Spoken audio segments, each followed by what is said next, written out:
What's up, everybody? Welcome to John Versus episode 5.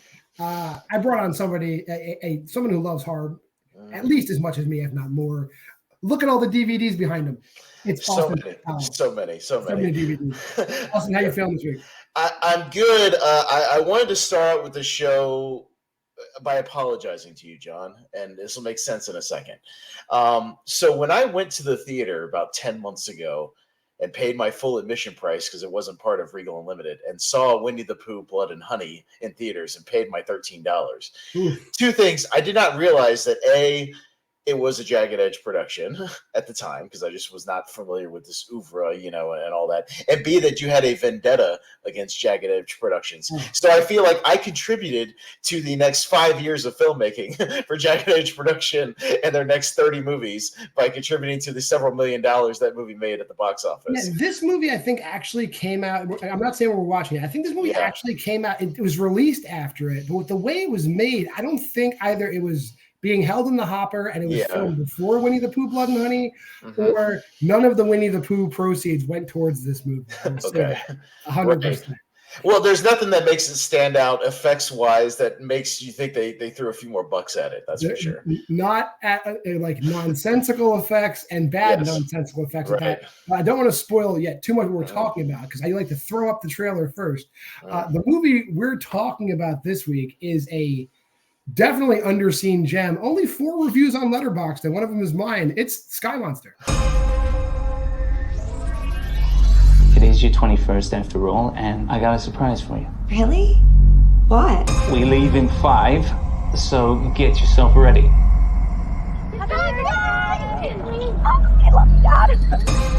Okay, so buckle up and let's get ready for takeoff. Mike, I've got a storm formation ahead, and we are flying straight into it. Okay, cheers to being besties.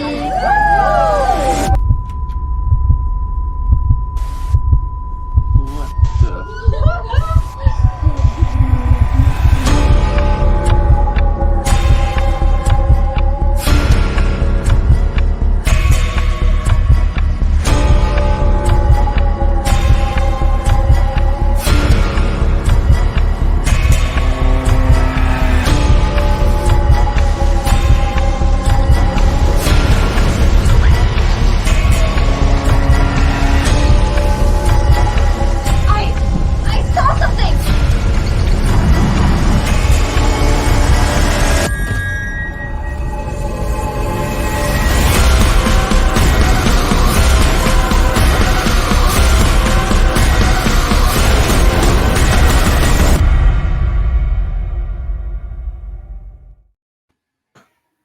I can't even justify. Sometimes the trailers for these movies are good. That's bad. That's bad. And I didn't watch the trailer before I did this. I went in pretty cold. I only saw the IMDb poster, whatever that is. By the way, speaking of reviews, 4 on Letterboxd, none on IMDb right now. We could go right now to IMDb. We would be the only 2 reviews of this movie and easily get it even lower. Yeah. Yeah. Homework for us right after this. We're jumping on IMDb. Usually what I do is why don't you just take a crack at telling the people what Sky Monster, great title, is about?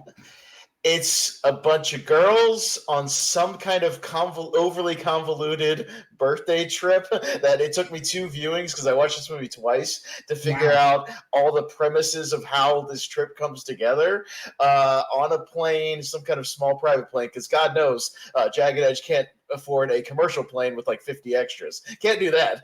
Got to have a very small group of people, and they get sucked into some kind of cloud. We'll talk about it, how they get sucked into it with vague magnetic energy, and there's a Cthulhu monster in the middle of it that attacks the plane for a really, really long time without killing them. So the one thing is the monster. For the design of the monster, the concept of the monster is well thought out, I guess. I just don't understand how it's in the air because it's clearly a kraken. It's a Kraken Cthulhu sort of thing. It kind of looks like, sort of an octopus, but the tentacles are kind of coming out of the mouth. Yes. But there's no wings. There's no propulsion. It's not explained, but I'm guessing it's some sort of it's not interdimensional because they're still talking on the radio, but they can't escape it. So it's in this cloud. I guess just in the cloud, it just freezes everything because they keep saying that the engines are on, they're sort of moving, but they're not going anywhere. Yeah. So I don't know. I get the animation of the CGI monster. Like you see it, it'll just launch through the air and land on the plane. And the funny, I don't know if you caught this detail. They're like, a half ton has been added to the plane. They're saying that thing only weighs 1,000 pounds. It's the size of the goddamn plane. It's bigger than the plane. And when it latches onto the other plane, we'll talk about it. It's like even bigger. Then, Mike, I can see it. I can see the creature.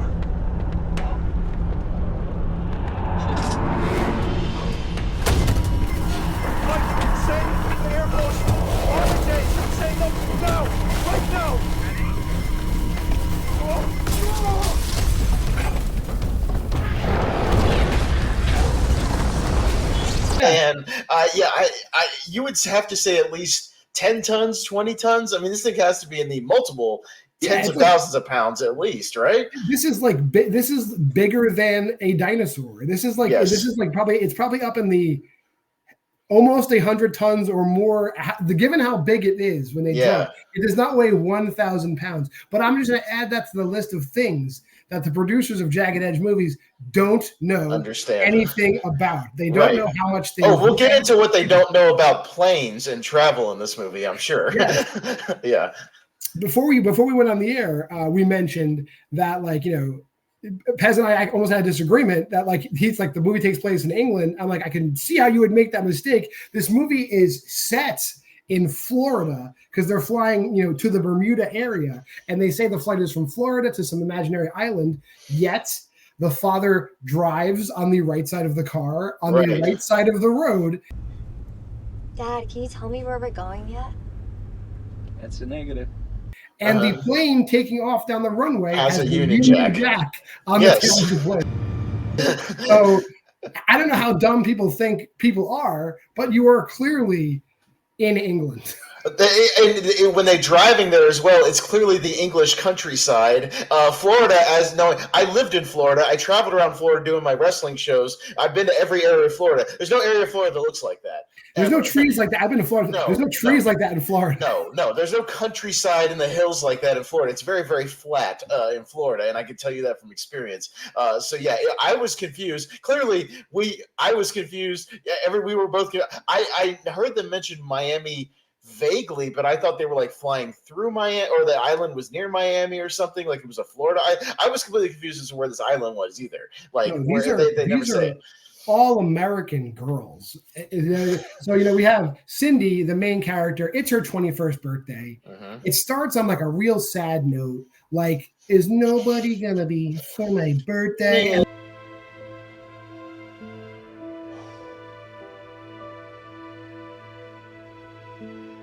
Happy birthday to me. Like this girl who's like beautiful. Like, I had an epiphany. There's two Catherines in this movie because the main girl, Cindy, looks exactly like Katherine Heigl in her 20s. Okay, yeah. I swear to God, I watched it twice. She looks exactly like Katherine Heigl. And then the other girl, Becca, her best friend, who like actually shows up at the house, was Katherine Hahn. There was two Catherines. I swear to God, there were two Catherines in this movie. So discount Katherine Hahn, discount Katherine Heigl. You've got to love Becca. Becca is probably my favorite character in the movie because her whole character consists of, is this girl gonna puke or not? Are you okay? Yeah. Just get a bit caustic sometimes. That's her whole character arc. I have motion sickness. That's her. I have motion sickness. Yes.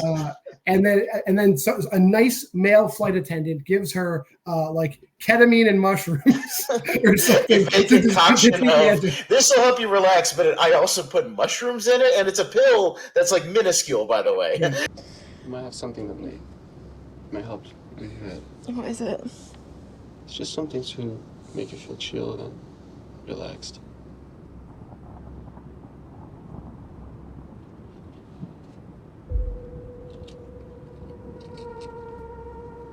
Is it safe? Yeah, I've had one. Trust me.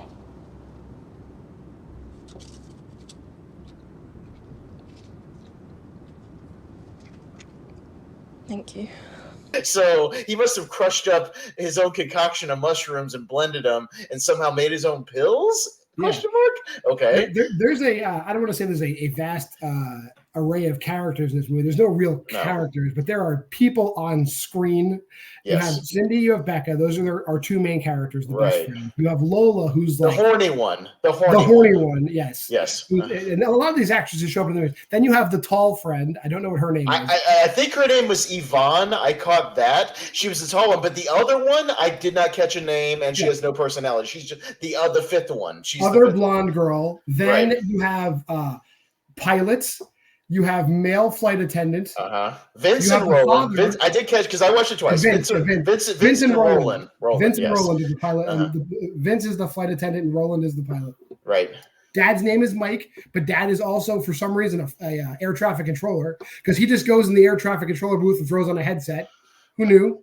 I was confused about that too from the beginning because I was also, again, this goes to the convoluted nature of the initial setup. I was like, is he a rich guy chartering this plane for the girls? But then he says it's going there anyways, and then he goes to the control tower. I was like, okay, I guess he works there, but this plane is already going to the island, which is weird. But if that's true, there's nobody on the plane because the only people on the plane are the girls. So maybe there's another rich guy at the island chartering that plane to then leave the island, I guess. Or the girls are then flying commercial 3 days later because they're going for a 3-day trip. This is 3 days. Yeah, and then it's very hard to figure. They don't plan these movies out. I'm thinking they half improv, half write them because basically it seems like the plane is just for them because Vince and Roland are both talking about what they're going to do when they're on the island. Like, say, buy me a drink. If you want to help me out, buy me a drink. Because I'm going to be there overnight, so buy me a drink because I'm not leaving until the next day. So, yeah, buy me some drinks. And Vince, the hot guy, is going to score him some girls while he's down there, you know? But it seems like he doesn't need to because Lola immediately is all over him as soon as he gets on the plane. The first thing, I'm not in the habit of checking out other guys in a sexual fashion, but I do have to call out Lola because the first thing Lola says about Vince is, look at that guy's ass. Look at that ass. You're so bad. And that guy has no ass. No ass. He's no flat. ass. He's a twig. He's got no muscle definition. His only feature is he has slightly long hair and a little bit of facial hair. He's the dollar store version of Darian O'Harris from Game of Thrones. That's exactly what he is. Right. and that's Vince as a character also bothers me because Lola is ready to basically bang him in front of her friend. She doesn't care. She's ready to join the Mile High Club with Vince immediately. Yeah, all day. It's like it's not even a slam dunk. It's a slam dunk from a ladder. Is where Vince is. Yes, but he's like, nah. I'd rather try to hit up the girl who's gonna puke. Like, you look like you're gonna puke. That's and then hot. And he tries to non-consensually kiss her and whatever. Horrible. But he does give her drugs. He does basically roofie her. So good on Vince. Yes. It's weird. Yeah. And the Becca character, she's in and out of the bathroom for half the movie. And then all of a sudden she becomes we'll talk about it, a gun-toting badass later. I don't even know where the gun came from. She says that she had the gun. It's in her bag or it's in one of the bags. I didn't catch whether it was actually her bag. I assumed it was because she knew where it was. But it's a good thing there's no security on these private planes because, she pulls out a gun later and starts shooting at the tentacles. I also want to know where she got that gun because she never reloads it. It's a revolver, and she shoots it at least 9 times. She shoots it at least, I counted this time, she shoots it at least 10 times.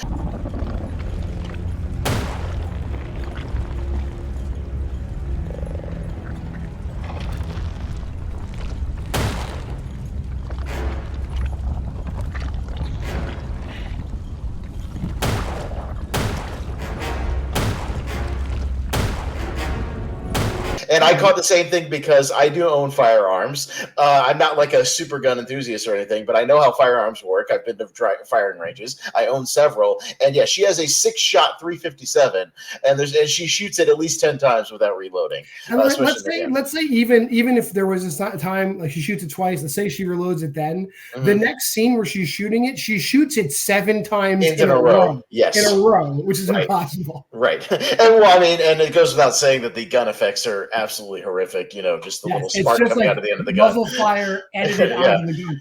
Right. Also, another thing that these jagged edge people don't understand is like what happens in airplanes when you shoot guns in them or open the door to them. Like, my God, they open and close airplane doors in this movie like it's opening your front door at your house. It's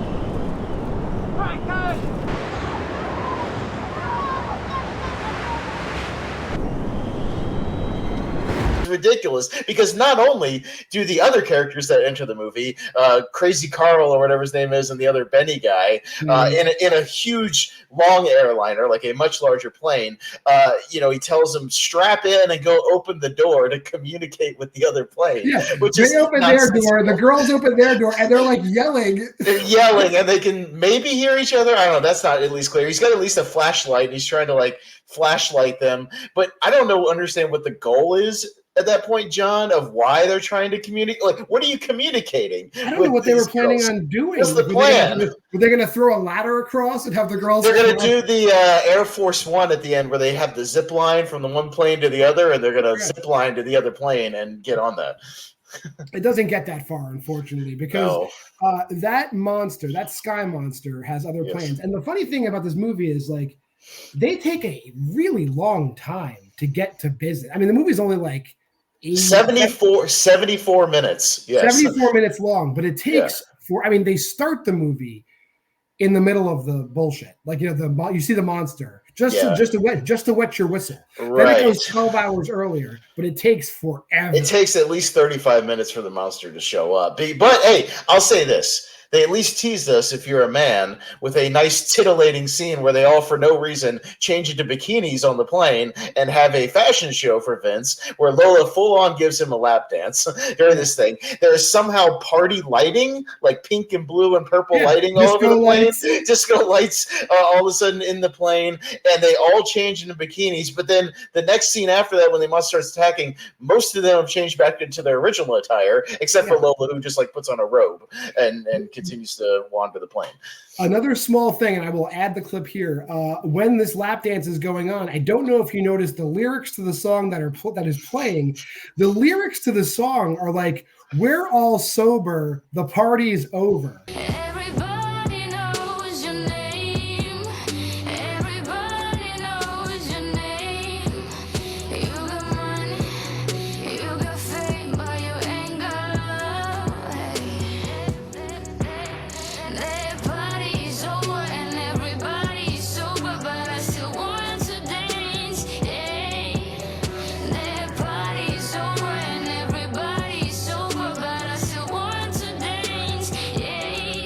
Like, what? Why? How would you choose that? Like, the party just started. Like, you're drinking, you're dancing. Your friend's giving this dude a lap dance. You're dancing. Well, you see, John, because the party's over now because the monster is about to attack. So the party's over. It's foreshadowing. See, it's foreshadowing. And then, but here's the thing. The monster starts attacking, or they fly into the cloud, right, to this vague storm or whatever he calls it, and apparently he can't go anywhere else because if I go anywhere else, I'll fly into a flight path because we've never had emergency procedures before where a plane had to go around something. Traffic control to divert you, to somewhere else. And by the way, you could take a drink for every time they go into the into the storm, they show an outside shot where it's completely dark and like flashing lights, and then cut back to the inside of the cabin and it's bright sunshine coming through the windows. That happens at least 4 times before they actually like fully, or the monster fully wraps them up. I will say this about the darkness, though. I mean, we reviewed Mega Lightning last week, and they were having tons of problems with the lightning effects because lightning was inside the house. Now, in this movie, at least they've learned their lesson that the lightning effects are clearly outside the window. Yeah. So Jagged Edge, I'm going to give you points in the greater scheme of things. You have learned one thing about science: lightning does not happen inside of things. Thank you very much. So good. Lightning is now happening outside. I'll tell you one thing they didn't learn or don't know how to do is that they don't understand that pilots need to wear headsets like I'm wearing, with microphones. That happens with every plane anywhere. Pilots wear headsets. This guy is just talking to some speaker, I guess, in front of him on the. Roland, you read me? What's your current coordinates at the moment?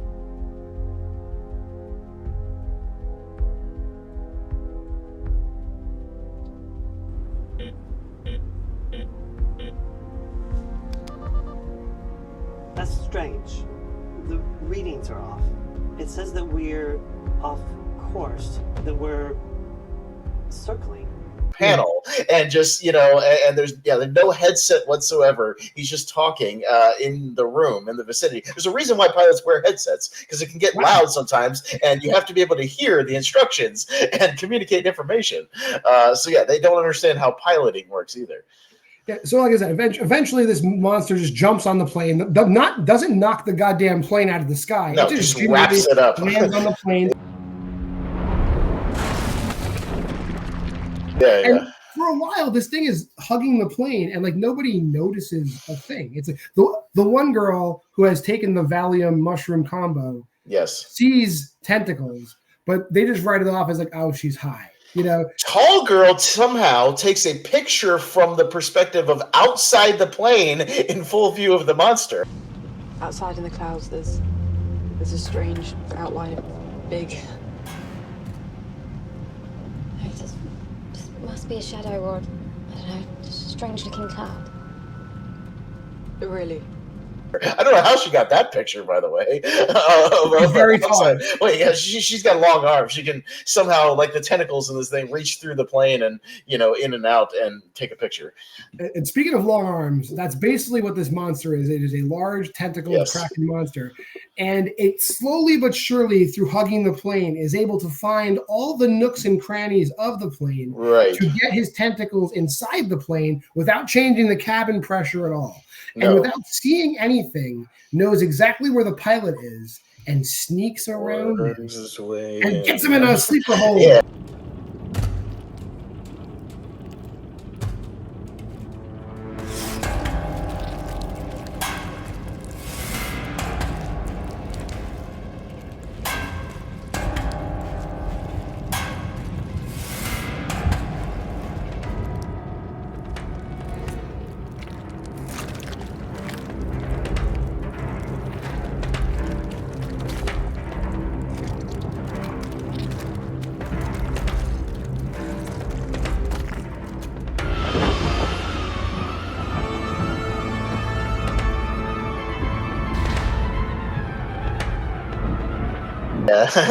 And then face huggers him like full on, all over his face. Yeah. But Roland the pilot is so dedicated to flying that plane that while he's being strangled or squished, he never lets go of the controls. No, never lets go does. of them.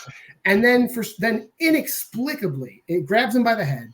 It cuts away to the outside of the plane, and it has somehow thrown him out. It has thrown him out of the plane. Yes. I don't know how it got his body out of the plane to throw it out of the plane, but he throws him from the plane. If the body itself was squished, like it had no skeleton anymore, like it had pulled it through a small hole or something like that, through the hatch or whatever, and the body was like a clumped mess of nothing, that would be one thing. But no, you see him falling, and it's a regular person. Yeah, I don't know where he got pulled through. I don't know. But and I'll talk about this plane, right? So there's the main cabin. There's there's a very unsecure door to the cockpit. Girls are going in and out of there. Yeah. Right? Then there's another door that goes, I guess, to like the galley and the bathroom. But if you watch very closely in the movie, those doors are kind of interchangeable because sometimes they're going to the back door and winding up in the cockpit, and sometimes they're going to the front door and ending up in the cockpit. Well, and sometimes they walk straight to the bathroom without going through a door, and it's very inconsistent. They can't even get this small set of 3 pieces. It's a tube. It's a tube with 3 pieces on it, and they still can't get the location right for most of this movie. But so Vince, the flight attendant, walks into the cockpit, and now Roland's not even there, and the flight controls are covered in slime. He can't fly a plane. His reaction is not even panic. He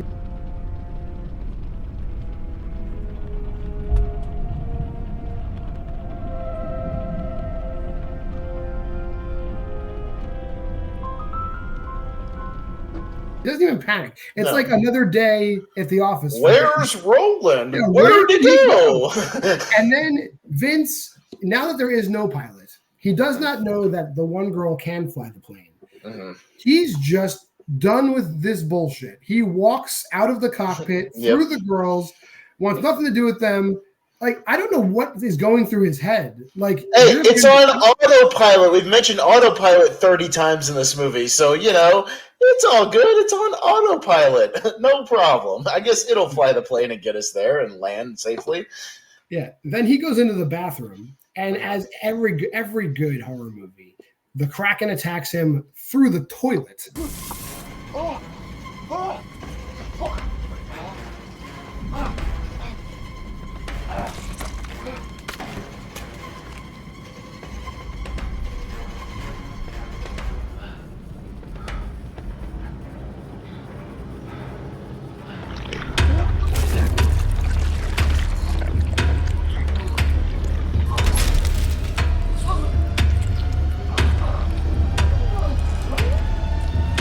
Yes. And breaks his neck, smushes him, breaks his neck, I think. Is that what happened? I'm very, even on my second viewing, the tentacle goes into his mouth. And by the way, even the tentacle, how big the tentacles are is completely inconsistent with the movie, because sometimes it's as big as the airplane door, but sometimes it's small enough to get up through the hole in the toilet, Different size and go into that. Yeah, I only saw large tentacles, but apparently it also has little smaller tentacles, or can break off into smaller tentacles. A very common jagged edge problem. I recommend the Killing Tree. You'll see it. So it goes into his mouth, lifts him up, turns his neck sideways, but he's still kind of alive. So I guess his neck is broken. Maybe it's not. And then we just don't see him again. We just cut away and he disappears. I'm assuming he got thrown out of the plane like Roland. Everyone gets thrown out of the plane. They're garbage. Eventually they do. And we'll talk about how bad the effects are of the people, especially when they're about to get eaten by the Kraken monster, is even worse than the actual monster effects. My God, does it look like literally a cardboard cutout weaving its way through the air. Like, it's ridiculous. Yeah. So now the dad, who is the air traffic controller, and his buddies, they're panicked. They just call in another plane to try to save them. Which, like you said before, I have no idea what the plan was. No idea. But then the monster does grow in size, because now it's not just on top of the plane. Now it's big enough to like Shaquille O'Neal like palm the plane and crush it. Mike, I can see it. I can see the creature.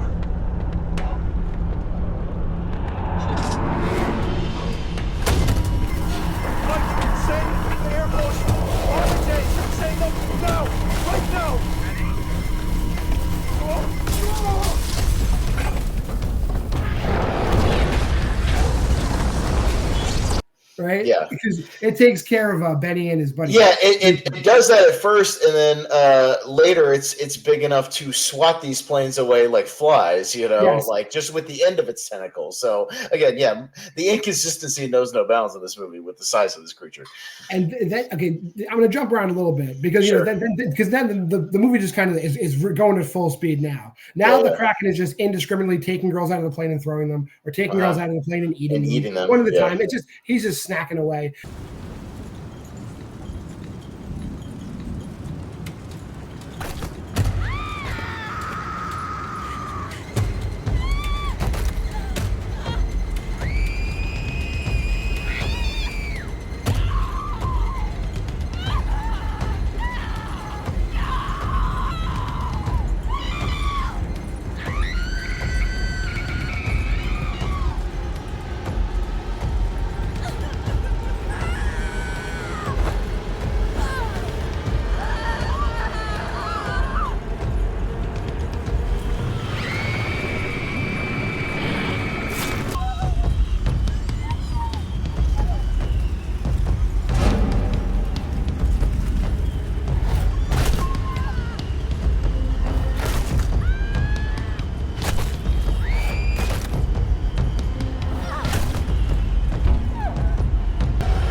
They call in the Air Force, the Air Force, the guy, the one guy in a fighter jet who like. They have these guys, this random air traffic control tower in a private airfield has the ability to scramble fighter jets. Yes. Right? Yeah. And this thing comes in and it's like it's shooting like hot missiles at a private jet, and but it with pinpoint accuracy, hitting the Kraken.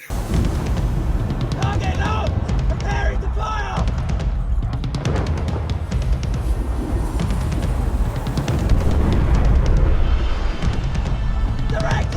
Which it releases and runs away, I guess. It doesn't die, it releases and runs away temporarily because that, John, is now it's released. We have to enact our other plan that other air traffic controller said to do, which is to cut all the power to the plane so it can dip out of the clouds, I guess. So hit the switch, cut the power, and I guess free fall, but with no anti-gravity, with people free falling, with Becca in the back, free falling over. Which, by the way, I had to mention at one point, because once Cindy takes control of the plane, she does a full-on barrel roll at one point to try to shake the creature, and we cut back to the back, and all the purses and flowers and everything are still perfectly in place on the tables and whatnot. Nothing, there's no damage, there's no chaos. And the passenger door has been open. The passenger door, mind you, has been open the entire time. Right. There's nothing out of place. It's still just everything's perfectly in place, even though she's been, we've opened doors, we've spun upside down, we've been shaking around left and right. Yeah, everything's perfectly in place. Point one of the people in post-production was like, oh yeah, we're supposed to do that shit where like there's a vacuum and stuff gets sucked out, because there's some like random scenes where there's like effects where it looks like wind is going, but but after Becca unloads the gun and everything's calm again, she just walks away from the door into the main cabin again, and that door is still wide open and nothing is going on. No, I mean, even one of the girls gets sucked out and the three other girls just run over to the window to look out and go like, or screaming her name, whoever it was. I think it was fifth girl who we didn't get her name. No, fifth girl. No, other girl who we didn't know your name. No, don't get eaten by the Kraken monster. And like you said, it gets to the point where she has a gun and for some inexplicable reason unloads on the creature. I guess it works temporarily, or whatever. And the power also, I guess, temporarily works. They start to descend. We start to see a little bit of sunlight, but no, the creature they're just all of a sudden back up in the cloud, and the creature is right in front of them again. I don't know how it got there or where it go, because they're fully back in the cloud again, just for no reason. This is a movie where they clearly had an idea, and that's where that's it. Because they had no idea what to do with it, where to go with it. This thing's just gonna grab the plane, pull people out of the plane, and then they're gonna kind of win, but it's jagged edge. You can't have that happening. Nope. So inexplicably, everyone's celebrating. Yay! These girls, they haven't even landed the goddamn plane yet. They're celebrating. And then the monster just comes back and says, nope. And boom. bitch slaps them. Girls, we're safe. I done it.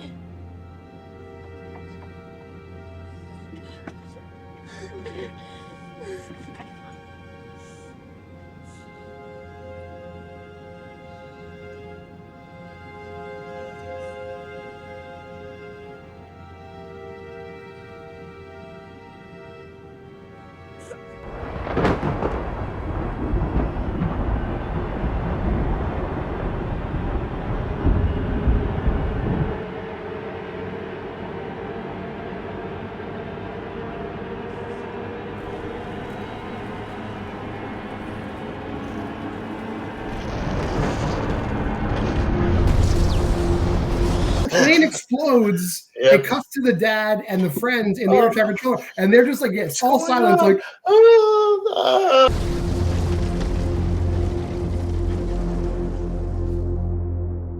and the movie just ends like, hey, we're at the credits. Thanks for playing. 74 minutes, you'll never get back. F you. Go to hell. Fuck you. That's that. Yep. Sky Monster, everybody. Literally the worst Jagged Edge movie I've seen yet, and that's saying something. Yeah, it was pretty bad, and and by the way, even another inconsistency I saw just in the credits. If you go to IMDb, this movie is credited with direction by the guy who did Winnie the Pooh, Blood and Honey, and the other guy who did, I guess, Monsternado and the Loch Ness Project or whatever.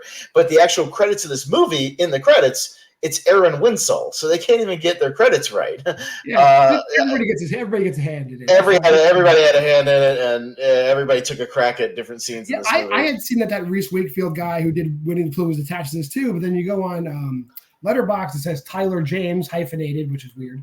And then you're right. And then in the credits, it is somebody totally different. So, Aaron Winsell, because the thing hit, and I was like, "What? Wait, what? Who?" Because I had looked up the movie at least on IMDb beforehand, and to see if it. Once I started watching your episodes, John, you talked about the recurring actors that are in every Jagged Edge production. A few of the girls in this movie are in the Jagged Edge. The Roland pilot guy is in a few of the other movies. He's the police commissioner from Freddy's Fridays. Yeah, the main Katherine Heigl girl, though, from what I could tell, is not. This is her first Jagged Edge production, I believe. I did not see anything else in her credits. According to I'm on Letterboxd right now, it's the only one she's in. So. Yes, so maybe we'll see her in future Jagged Edge productions. You're damn right we will.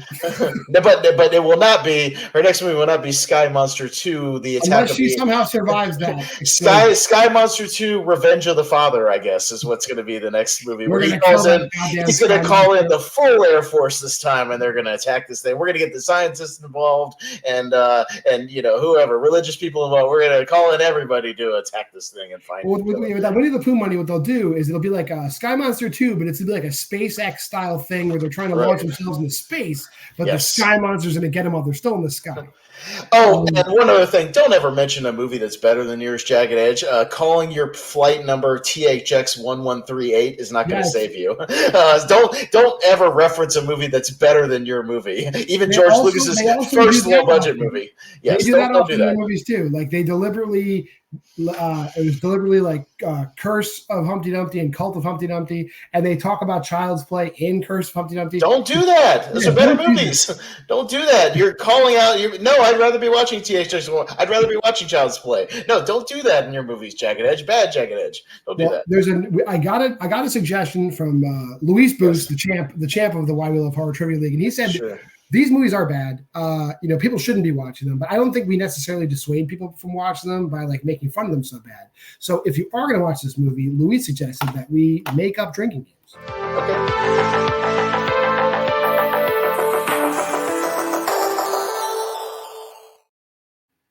I thought of one, and this applies to a lot of Jagged Edge movies, and you have to be really paying attention. And it'd be cool if you're going to drink, but if you catch your friend not drinking, they should drink twice as much. So this is what you do: every time a person speaks with an American accent, just like me and Pez, and they're talking like us, they're mostly British actors, but they have good American accents. But every time they have American accents and they use British slang that no American would ever say, drink. Yes, I've got several for this movie specifically. When you told me this in the beginning, I wrote down a few. Okay. So anytime Cindy's in control and she says, "Dad, I can't hear you," or "Dad," something to that nature, you can take a drink. Anytime anybody in this movie says "over" or "over and out," that's quite a few times, which doesn't really happen in real life, by the way. The actual pilots don't do that. Anytime Lola overly flirts with Vince or flat out tries to molest him, you'll be dead. Yeah, and then anytime you see a POV shot of the tentacle stalking somebody, there's quite a few of those in this movie. And I wanted to mention that when the actual tentacles are attacking, real quick, what it reminded me of was because that actual effect of when the smaller tentacles look like bad 80s composite 3D movies, like when they used to do it actually looks like the 3D worms in Freddy's Dead in that sequence, just kind of floating from the screen. The effects from Little Shop of Horrors, which was in the 80s, eclipsed this movie, and this was made this year. I was going to say the little fish interdimensional monsters and From Beyond in '86 are better than this movie, and that was almost 40 years ago. It's very, very bad. But I think the actual worst thing is the people, when the people get hooked and get eaten. That the people effects on that is maybe the worst CGI thing I've ever seen. Cardboard cutouts. Literally cardboard cutouts getting going into a mouth. It's horrible. Like it's like a kid drawing. When Lola finally gets sucked out of the plane and she's hanging on the edge of the plane, the change in quality from whatever they were filming to whatever the hell that was, it goes from a modern HD movie to some grainy 1975 home movie your dad shot of your cousin playing Little League baseball. It's horrible. And in case anybody out there is wanting to go to a party island, there is no St. Lorenzo Island. I Googled it. That does not exist. There is a San Lorenzo Island off the coast of Peru, but it is closed to the public and a very small island. So you cannot go to a St. Lorenzo if you're looking for a new party destination. Thank you for fact-checking a Jagged Yes, movie. I fact-checked all the Jagged Edge stuff. We salute your service. Yes, I'm happy to be of service. Well, guys, it's been a blast. If people want more of your comedic stylings, where can they find you? Yeah, you can. I put it down below here. You can mainly find me co-hosting a lot of content over on the Movie Hero Network. We have all kinds of shows over there. We got tournament fights, tier ranker fights, the Seen and Heard, trivia. We've got the Lonely Marks Wrestling Podcast, a podcast about movies, all kinds of content and all kinds of shows over there, multiple days a week. John's been over there. He's been on a couple of different shows here and there. You can find a lot of people that have been on the shows before, JPO, Henry Confidential, Anthony Tisdale. A lot of those guys have been on the channel as well. So if you want to see more of all of us, come over to the Movie Hero Network. We appreciate it. Yeah, and if you like this, you've made this far in the video, like, subscribe, comment, share, join the Facebook group, drop us a line, whatever you want to do. Every Monday, we got John Versus. Every Thursday, it's Why We Love Horror. I believe this Thursday, we're probably going to cover Godzilla -1, I'm guessing, given the rotation when this is coming out. And then every Friday night, Why We Love Horror Trivia, double headers. You get a singles match. You get a teams match. I'm not sure what's coming up this week, but it will definitely happen Friday. Until next time, this has been John Versus, and we appreciate it.